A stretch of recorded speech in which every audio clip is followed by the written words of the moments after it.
Good evening. Welcome to tonight's session, Call Me American. I'm Ted Widmer, and you've seen me a few times already this week, and I just want to say again how heartened I feel to be attending an event that is a real event as well as a virtual event. I'm here on campus at College of the Atlantic, and all of tonight's speakers are here as well with me, and we're really having a great time, not only in the sessions, but in between the sessions, talking to each other. And I just want to thank the organizers, Lynn Bolger and Darren Collins especially, for their commitment to keep the Champlain Institute alive and well in 2020. We may be on an island, but we're following events closely around the country and around the world. The Institute opened last night with a conversation with former Secretary of State Hillary Rodham Clinton, and afterwards she and I had a brief exchange of emails, and she said she loved the event, but the only thing that was lacking from her point of view was that she couldn't be here, and she expressed a strong desire to be here next year or in years ahead in person. This morning we had a wonderful session addressing national threats and emergencies with Nick Dowling and Nat Fogg talking about memories of Hurricane Katrina, Hurricane Sandy, and how they shape our opinion about the current emergency we're facing with the COVID-19 virus. In my session later in the morning today, Jamie McCown and I talked about how to unite the United States, and I talked a bit about my new Lincoln book.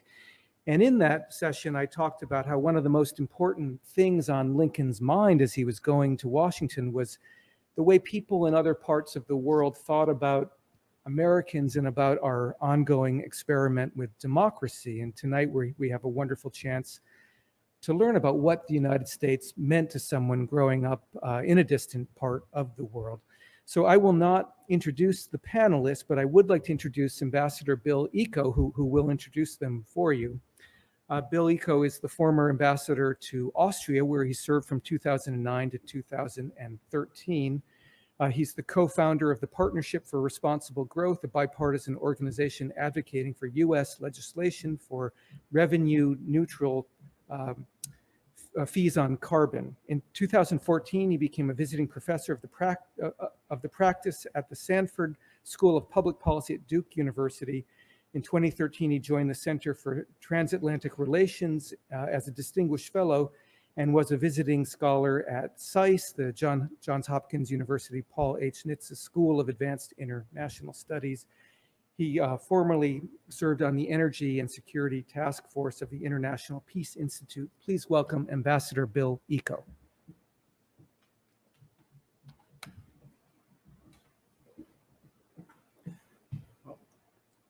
Good evening.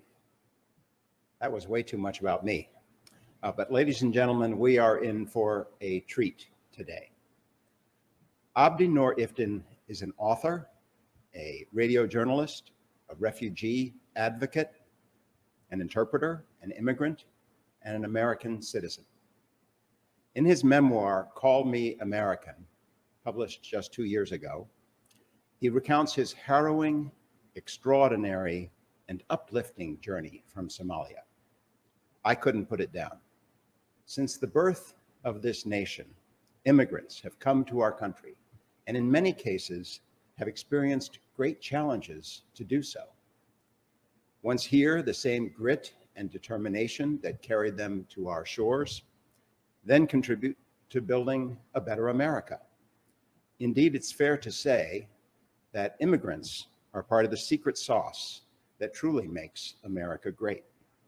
It is distressing that we have some in our country who don't understand this. Abdi Nor Iftin was just 5 when civil war broke out in Somalia. And while he was attending school and trying to provide for his family, he grew up in a war zone. Amidst the famine and the daily shelling of the war, he had one escape: American movies and music. He learned about America. He taught himself English from watching American movies and began to dream of a life in the United States. Evading conscription by al-Shabaab while secretly filing stories for NPR, he stayed in Somalia as long as he could and then ultimately had no choice but to flee to Kenya. While in Kenya, he had an incredible stroke of luck. In 2014, he won the US Diversity Visa Lottery. His story was chronicled in This American Life, Abdi and the Golden Ticket, a series of interviews with Abdi by Leo Hornak of the BBC, as Abdi evaded Nigerian police on the one hand, who wanted to send Somalis back to Mogadishu, and al-Shabaab on the other, who wanted to force young Somalis into a life of terrorism. Now he travels and speaks throughout the US to champion the cause of refugees and internally displaced persons. He became an American citizen earlier this year, and Senator Angus King attended his naturalization ceremony. Now a citizen, he has a voice in this country, and he intends to vote for the first time this year in our presidential election. Abdi, we are very glad that you are with us today. Abdi will be interviewed by Frances Stead Sellers, a senior writer on the America desk at the Washington Post. She covered the 2016 presidential campaign, writing about the candidates and key figures in the Trump administration, and was a member of the team that produced the 2016 bestseller, Trump Revealed, the definitive biography of our 45th president. This year, Sellers has written regularly about the spread of the coronavirus. She holds a BA in modern languages from Oxford, an MA from Penn in linguistics, and is a sought-after commentator on American politics and culture by US and British radio and TV. Welcome to both of you. Frances, over to you. Thank you, Mr. Ambassador. Thank you, Ted. Thank you, COA, and to our audience, most of all, here in Bar Harbor, around the country and across the world, for joining me in welcoming Abdi Nor Iftin to the campus here at COA. And I want to start, Abdi, with the question that captivated me from the beginning of reading your book. What entranced you so much about America? What was it as a small boy in war-torn Mogadishu that lit your heart and made you believe in this country? First of all, thank you so very much. It's truly an honor to be here. To answer the question, as a child, what was missing in my life was hope. And wherever I could go to find that hope, I would put my life on the line. It's been a very tough childhood, growing up through the Civil War. Right.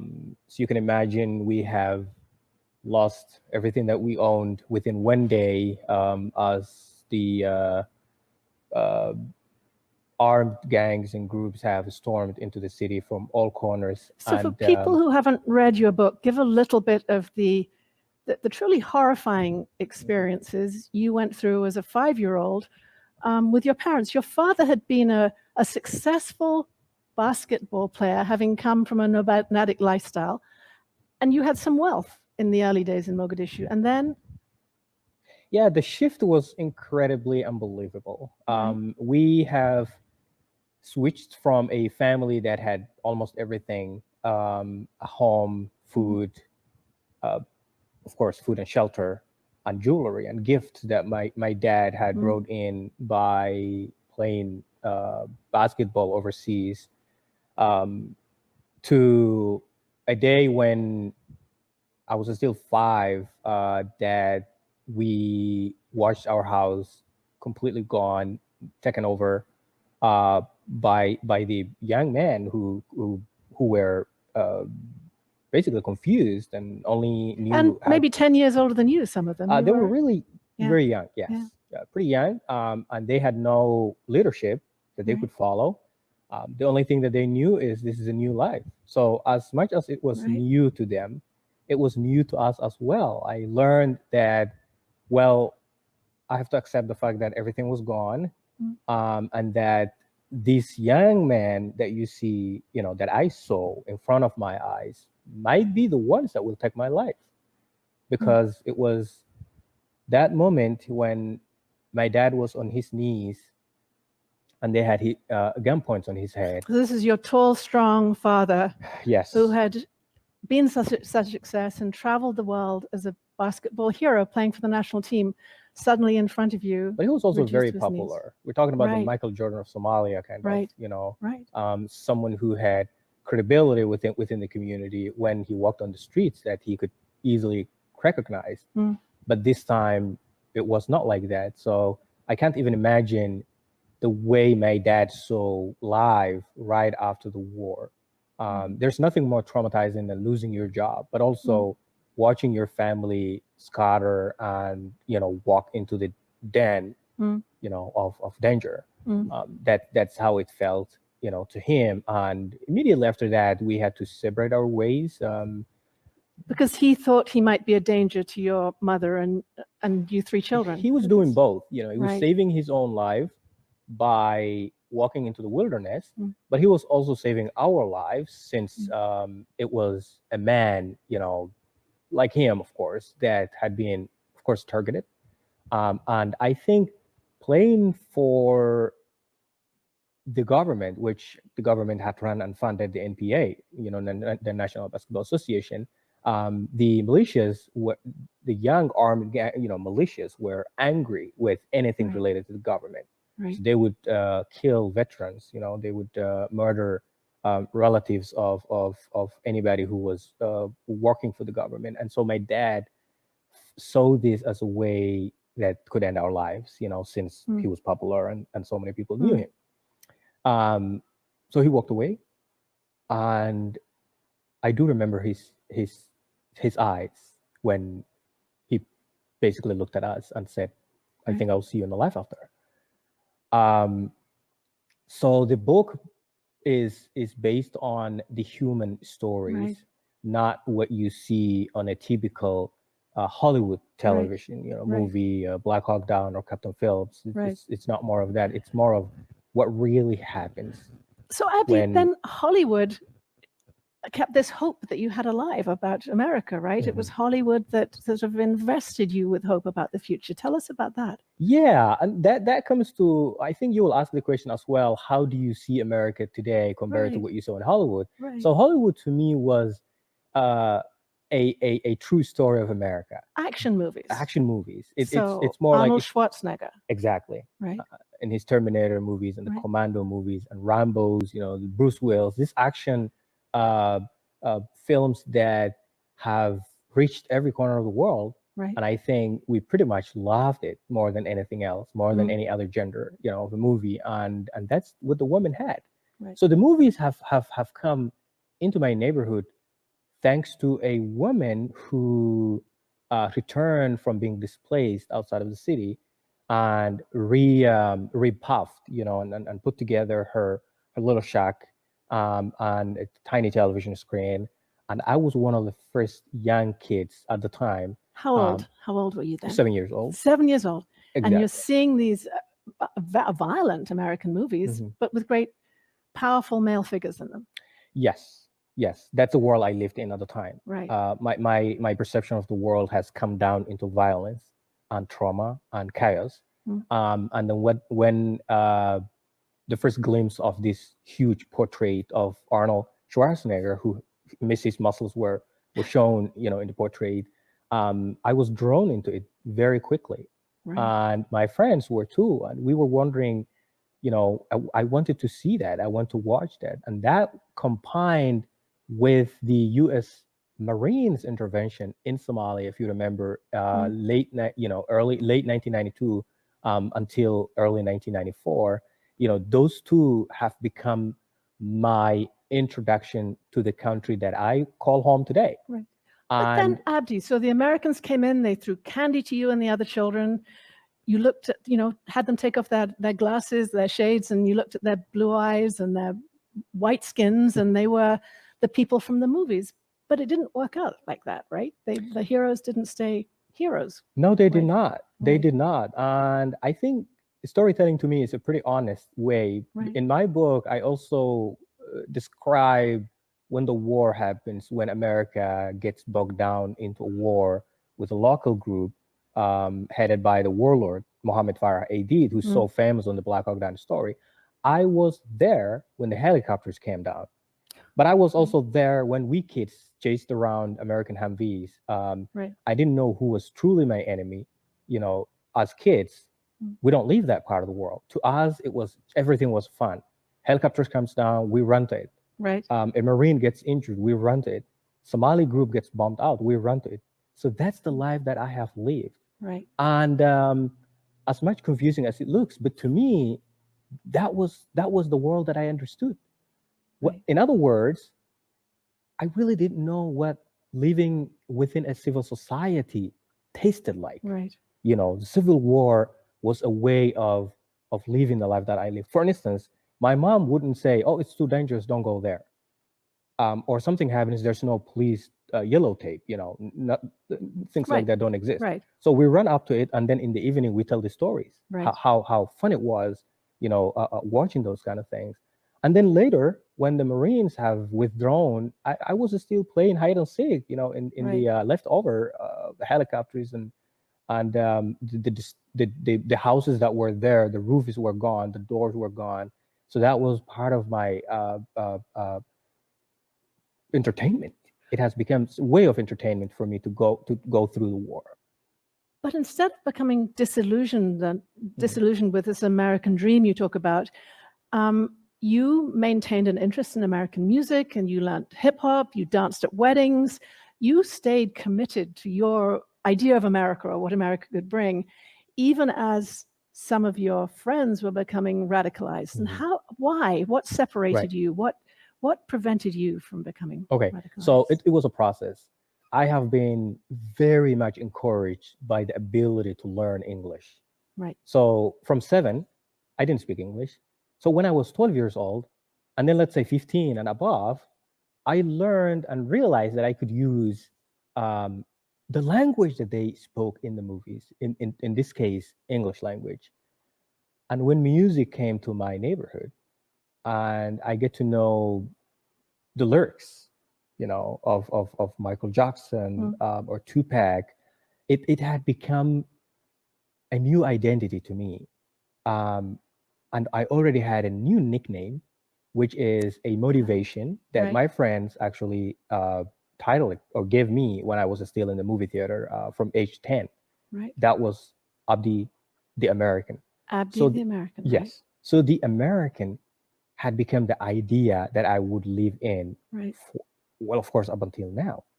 And I didn't see America the way I see today. I didn't see America as such a polarized racial country where you have to deal with these kind of things. I saw it as an idea where you could be a Michael Jackson, or you could be Arnold Schwarzenegger, or you could be Bruce Willis or Eddie Murphy, right? This place where it is ready for anybody who wants to love it. So you hung on to the possibility of what did. America could be for you. Yes.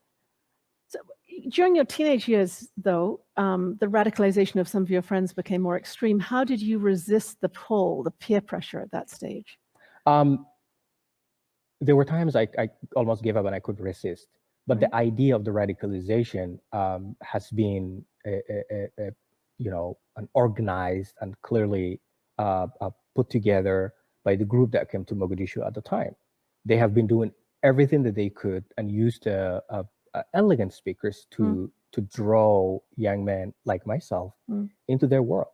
I mentioned in the book few moments where I ended up sitting with a bunch of young men like myself, and we had a leader, an Islamic leader, who was teaching us how to shoot Americans. Right.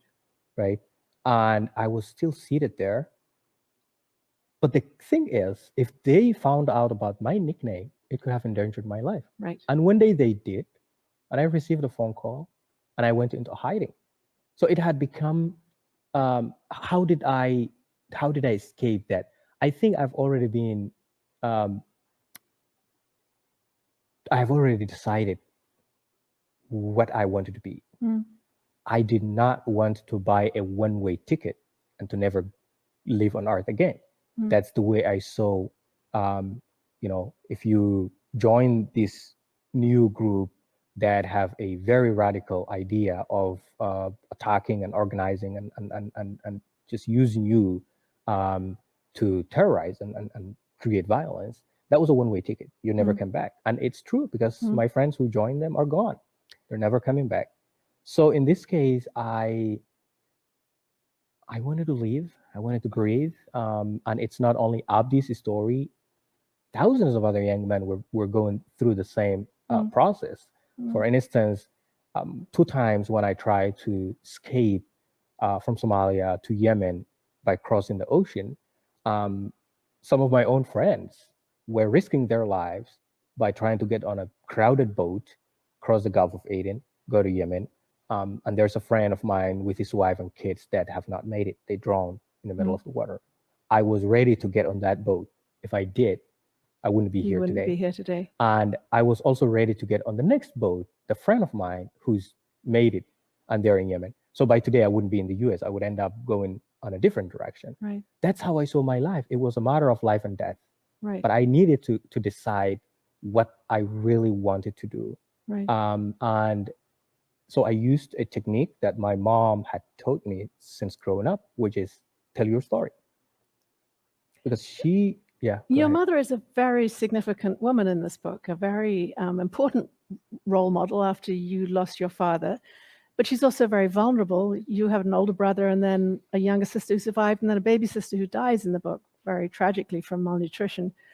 And your mother pushes you, though, at some points towards religious school, and she wasn't pushing you towards America early on, right? I don't think she was wrong. She realized what life would look like. She wanted me to be the best I could. And on her end, she was doing her best to distract me from joining any army. And it's a good thing to graduate from madrasa and keep spreading the word that way. It's without using violence, without carrying a gun or running around. I did not want to that. I have been punished and tortured by going to the madrasa. It's been a very painful experience, and I did not want to become the person who conveys the same thing, who puts that pressure on other kids. So in this case, I have parted my way with my own mother just because of that. And then we came back together because we knew that nothing could take our relationship apart from us. And at some point, she had to realize that as a kid, you can make a decision on yourself, which I did. I lived on the streets. I got into music. I ran around my neighborhood and went into every wedding, and I picked up, lyrics from songs that I have listened to, and I spoke English with people who didn't even understand English to show them that I have something that really keeps me motivated, and that's who I was. That's what gave me hope and motivation, and I kept doing it. I know my mother didn't like it, and then again much later when I became turned 20, and Somalia has shifted from a civil war into a religious war, and al-Shabaab was everywhere. My mother said, well, this is the right time. I want you to, they will give you a wife, they'll give you $50 a month, and a promise of power and all of these things that they can promise, 10 things that she listed. None of them were attractive to me at all because it's just, they draw you into it. And once you get in, it's a spider web. There's no escape.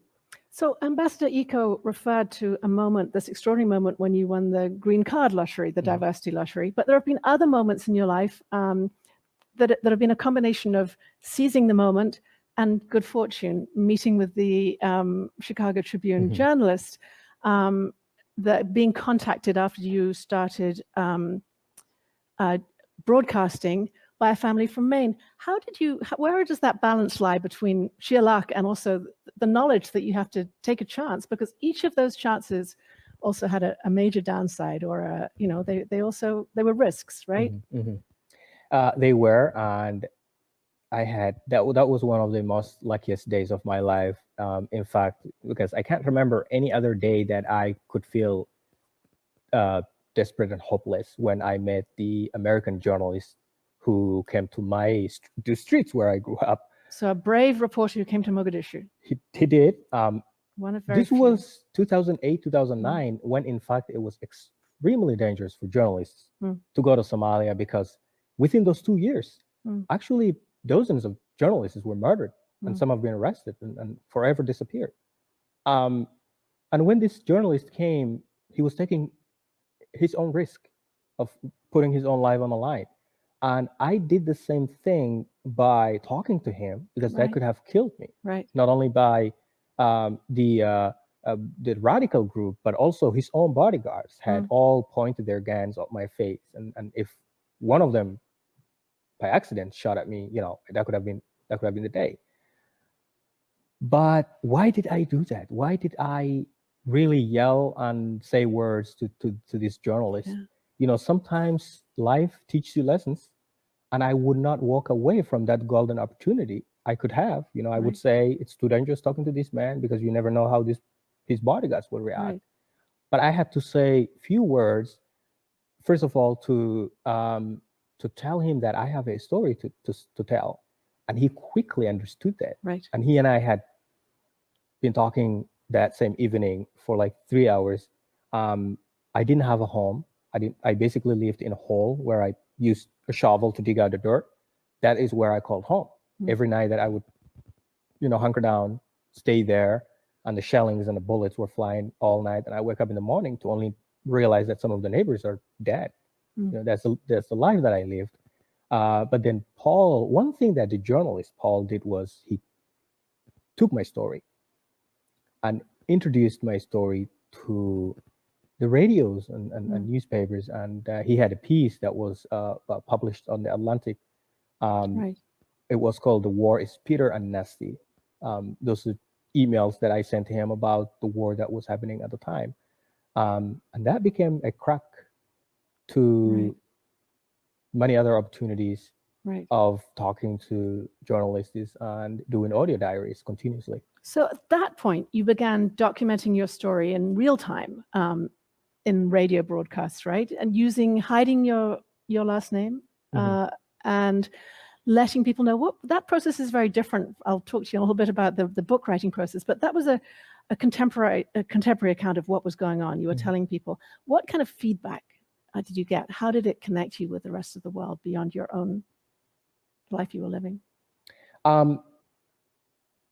I think this was an era before the Arab Spring, that the world wasn't really hearing much about the chaos and the civil war. I think most of the Americans were only tuned into what happened in Afghanistan and Iraq. And Somalia's story is completely different than that. We're talking about a nation that's gone, and a war that continues and exists forever. And how that place becomes so ripe for any group to come in and create what they want. So the world connected with those stories. A young man who should have been in college, has not been to high school, has not had any other opportunity to go to school, but learned a language that is so strange. But we don't speak English in Somalia. But I really had to, despite the war and the famine and the hunger and the homelessness and the disease and all of that, to be able to have a glimpse of hope and believe in it and collect as much words as I could until I was able to tell my story in English. And I think that was how sympathetic people have become and drawn into the story to say, here's such a man and from Somalia. And what we hear from Somalia, mostly from the news, is a case of terrorism, a case of piracy. But you don't hear this type of stories where one individual tells his story as clearly as I did, and talking about almost everything, how desperate you feel, but how I also smiled and had friends around me just because we had a little bit of hope and a little bit of happiness. In this case, music. But later this time when I tell my story, everything was gone. It's in the book where I would say the greatest hopelessness that I perceived from age 20 was when the group had bombed out the movie theater that I used to go to learn English. So you suddenly had lost your outlet. You'd lost the place Everything. that was right. Yeah. And how about those children that will be born around that time? They will have no access to the joys that I had access to. So music had been banned and criminalized. One time I tried to go with a young woman and hang out at the beach. I had been punished and almost costed me my life. So telling those stories reminded let's say, audiences in the US, for instance, how privileged we are, and that what we have should not be taken for granted, you know, and that that you can associate yourself or relate yourself with such as stories that I was telling. And then the first thing that comes to their minds is, this young man needs to get out and find a new And life. a family from Maine actually reached out to you to try and help you make that last step They towards did. America. Yes. And you're still in touch with them. And this is a sort of an extraordinary, again, series of commitment on your part and commitment on their part, but also some very good luck in the middle of it. That's true. And this is a family who lives in Yarmouth, Maine. Yeah, yeah. Who, well, of course, we do not have anything. It's a white American family, so they only associate with me because of the stories that I told, and it's unbelievable. I didn't even expect that this family would invest in me until I am able to get out and come over here. Because as a refugee in Kenya, or even as a displaced person in Somalia, I couldn't afford $20 to do anything, you know, catch a flight. So they have been able to raise the funds that I needed to get out of Somalia and get into Kenya. And they also got me into college without even going to a high school. It was all negotiations that we made and tests that I had to take based on math and English. And they have been there with me. But there were times that they realized it's almost impossible for you to come to the US. So let's just change the way your life is in Kenya, send you to college, and then from there we will talk about it. And the moment that I won the lottery had been a surprise, of course, to everybody, even including themselves.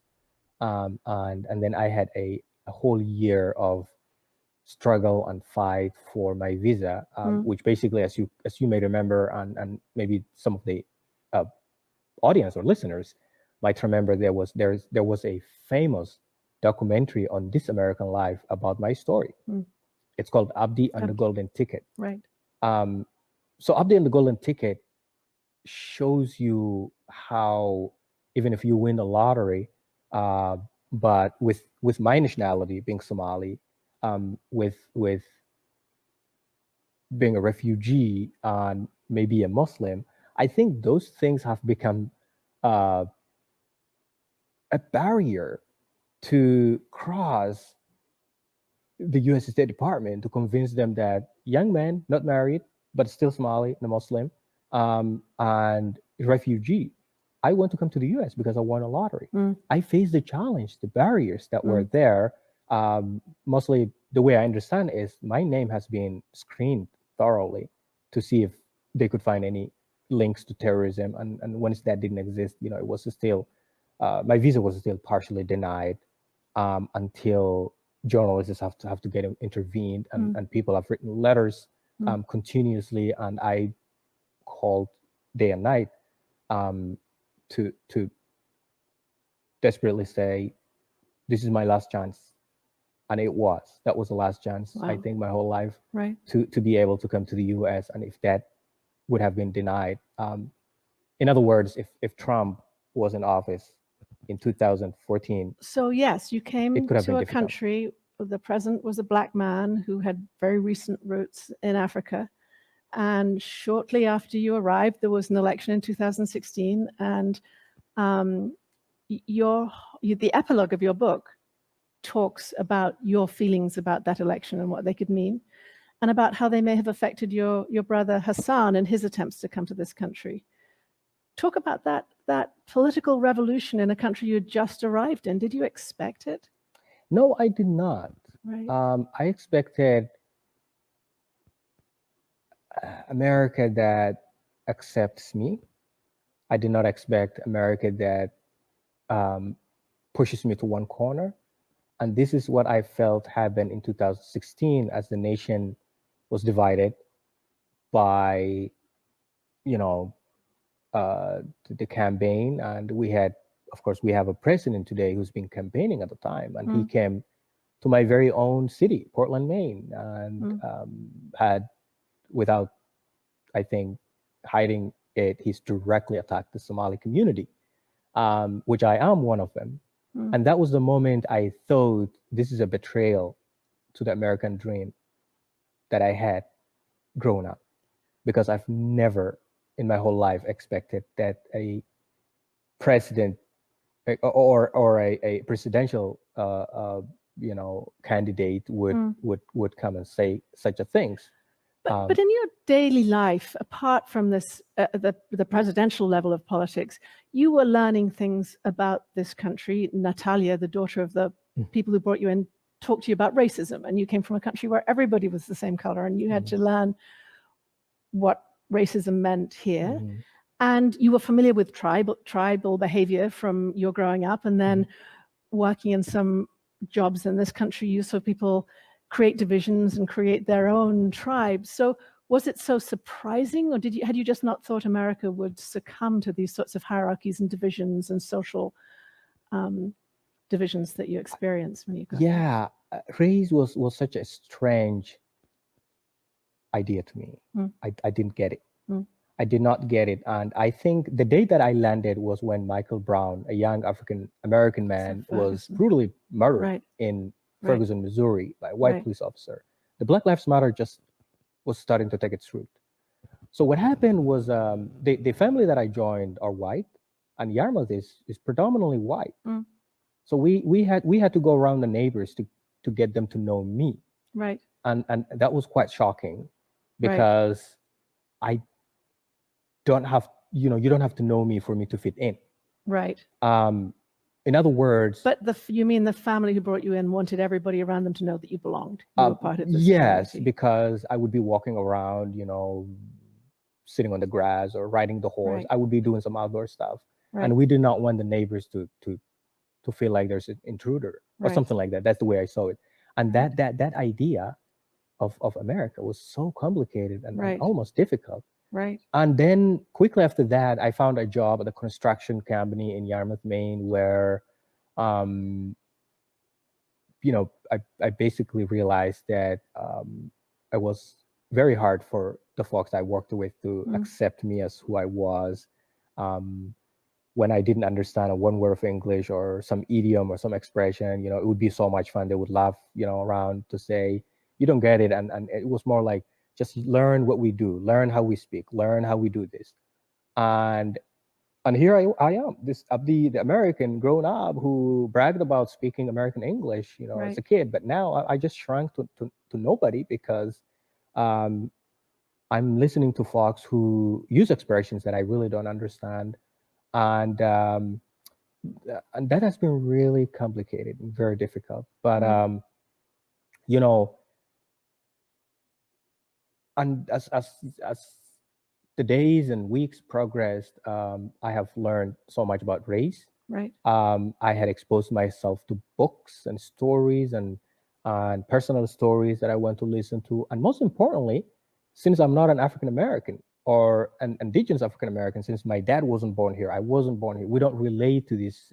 You don't understand the African American history either. So I had to go back to history. Right. And really get to know Martin Luther King, Frederick Douglass, and the civil rights movement. It's something that I have not known at all before I came to this country. This is 5 years ago. So Maine, as you have said, is predominantly white. I think 2% of the population of Maine is Black.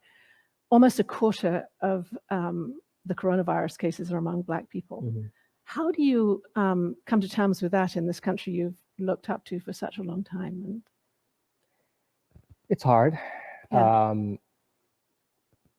Being a minority, I have experienced being a minority before, and how difficult it can be. Like you said, today we're dealing with COVID-19, and Maine is maybe number one, number two. I don't know which one comes first, Vermont or Maine. It's a very white state. That's true, and we're a minority, but we still have higher cases. I think it's based on the system. The refugees are all put together in crowded places. You have to live in Lewiston. We haven't even gotten to the comfort level where people have to buy their own properties and their own houses, like the white folks have done, where you can live in remote areas outside of Portland or Lewiston. So we live like this, together and crowded, and we loved it before this has happened, mostly because We went to eat together. We went to talk together. And there's a mutual support and There's a tradition. mutual support. That's right. Right. If there's a wedding, we come together. If there's a funeral, we come together. And this is the way it has been forever. And we did this in Kenya. Somali refugees moved to Kenya, and we came together and built our own small neighborhoods, and we call them Little Mogadishu. Minneapolis has the largest Somali community called Little Mogadishu. We may not be rich, but we're producing children who go to American schools and go to law schools. Some of them are really very successful, and then they can decide what they want to be. But the Somalis have only been coming to this country for the last 20, 25 years. That's not a long time for a generation to really, do whatever they want. So we're talking about father who had come to this country when he was 25 or 30 and now is still here. And that's the way it was. But with the COVID, if one person within the community gets it, it spreads so fast. Right. Because you are eating in the same restaurant, you are using the same door in this building. And that's how it has really, hit hard in the community. And I was hoping that the state of Maine and DHS, and we all come together to quickly jump in and help. And it's been, I think, very slow process so far. How do you, this country is in such turmoil at the moment, not only with the pandemic, but also the Black Lives Matter movement, and an election year as well brings its own cultural tensions. How do you think your sense of resilience and overcoming hardship helps inform you and helps you manage or not the challenges that lie in front of us? Do you have words of wisdom for Americans about how to move forward through these periods and put the common good? I think first? I do. First thing I would say is do not give up. There's always a light at the end of the dark tunnel. So in this case, I have faced extremely difficult challenges into this. I see a hope within the movement that we have today, the Black Lives Matter movement. I see people coming together. I see a conversation beginning and starting. And a few things that so many Americans may not understand is I rallied, right? I rallied in Portland. I rallied in Brunswick. I rallied in Yarmouth and a few other towns in the area. And every time that I go to a rally, I feel amazed. And the reason I'm saying this is I have lived in 2 other countries before I came to this country. Kenya was one, Somalia was another. You can't speak for your rights. Right. And you do that, you get arrested or killed. Right. That's what happened in Kenya, where the police would come, take you to anywhere, and nobody says anything. Right. In this country, I have received I have the power to stand up and speak. So that's one thing.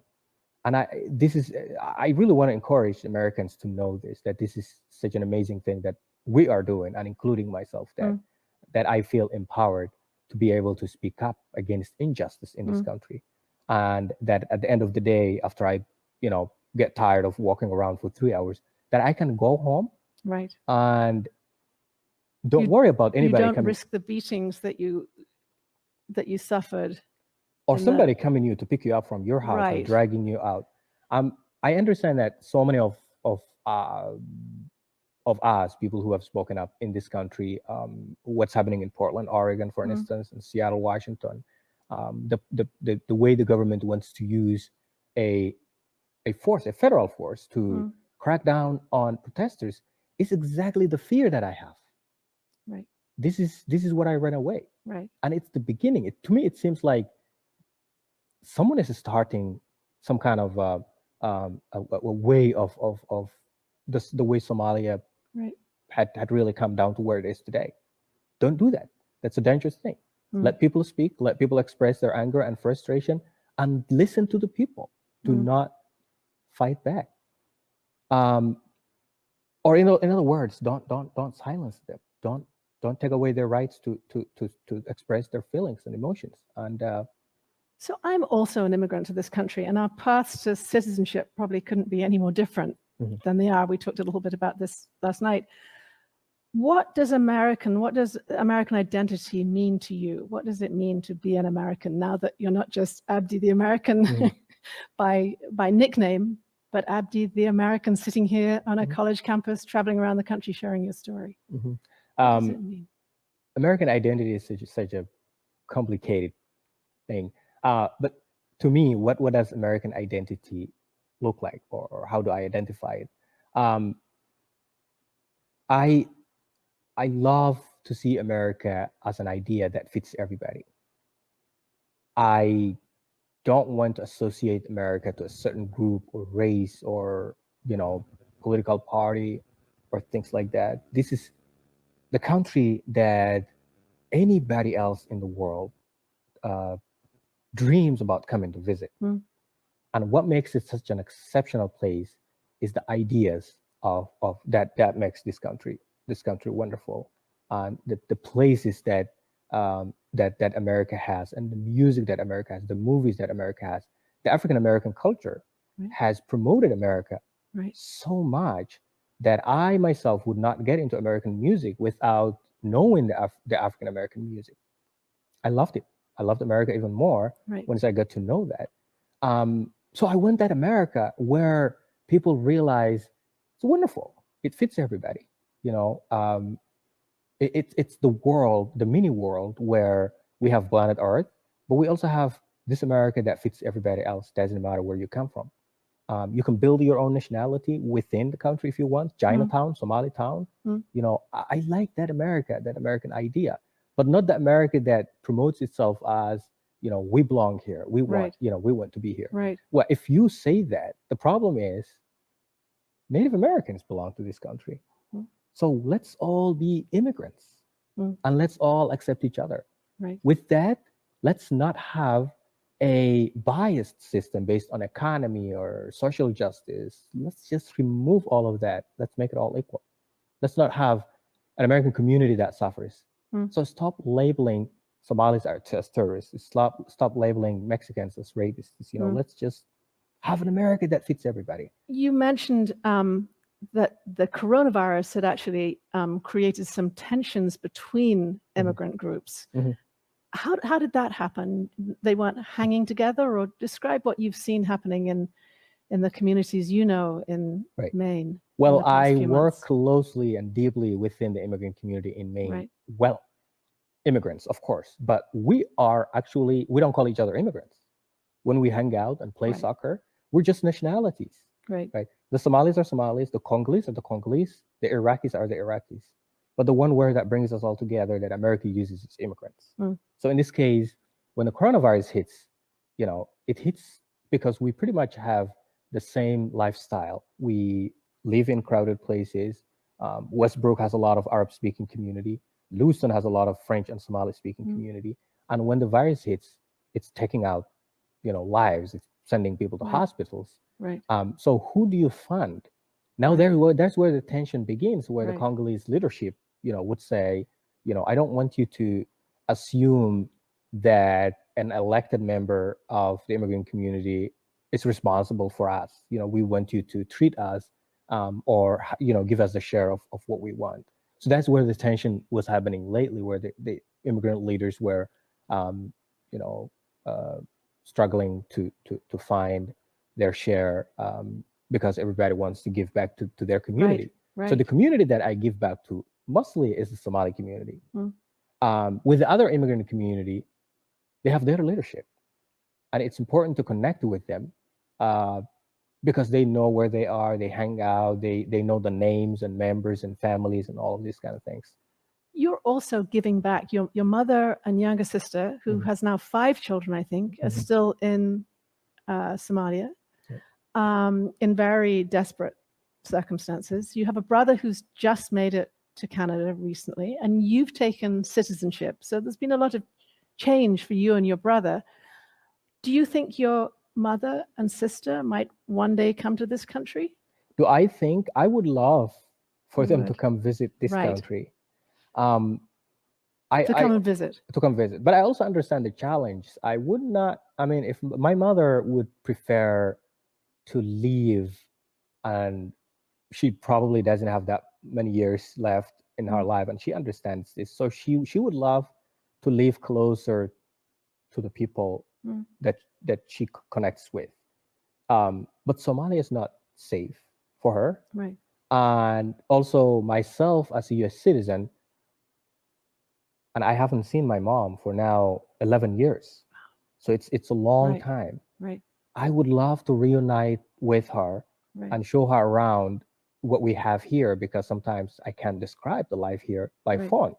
Right. So it would be critical to get her over here and introduce her to snow and winter and show her what I was talking about. This thing that falls from the sky and is so soft and freezes, and we can't drive on it, we can't walk on it. She can't, So we've been talking in very personal terms about your personal story, which you told so powerfully in this book, but you're also studying, or you have been studying political science.